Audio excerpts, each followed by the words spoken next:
오늘 오후 윤 대통령 탄핵 심판 9차 변론이 예정돼 있습니다. 오늘 변론에서는 지금까지 양측이 정리한 입장을 각각 2시간에 걸쳐 확인합니다.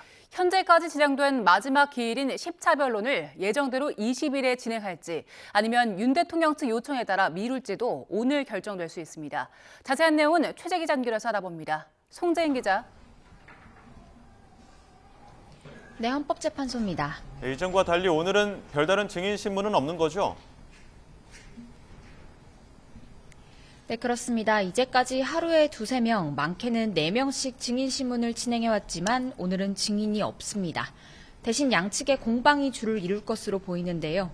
이제까지 채택됐지만 변론에서 다루지 못했던 영상, 또 서면 증거들을 양측이 설명하고 탄핵 소추 사유와 관련해 주장을 정리할 예정입니다.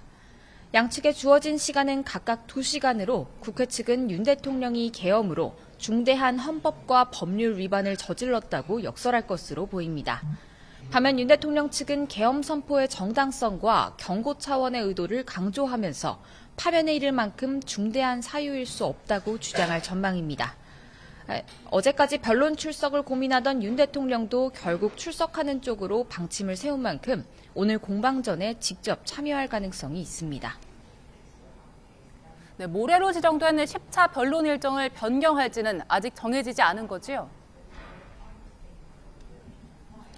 네, 헌재에서 내려온 공지는 별도로 없었습니다.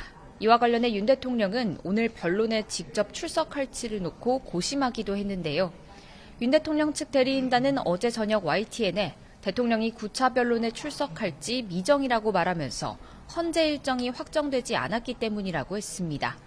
앞서 윤 대통령 측이 미뤄달라고 요청했던 모레 10차 변론 기일에 대해 헌재가 아직 결론을 내리지 않은 상황에서 같은 날 예정된 내란 혐의 형사재판 준비 기일과 구속 취소 신문 등 일정 준비를 고려해 오늘 변론 출석 여부도 고심했던 걸로 보입니다.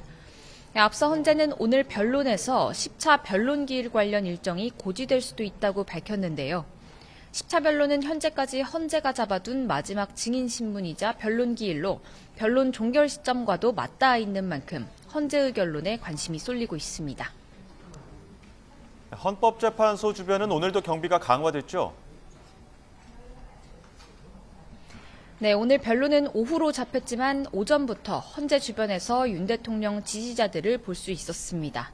혹시 모를 상황에 대비해 이곳 헌재 주변 도로에는 경찰 버스가 차벽을 이뤘고 이른 아침부터 경력도 투입된 상태입니다. 오늘 이곳 헌법재판소 근처에 동원된 경력의 규모만 46개 부대, 3천여 명에 이르는데요. 오후 변론이 가까워질수록 주변 경비는 더욱 강화될 것으로 보입니다. 지금까지 헌법재판소에서 YTN 송재인입니다.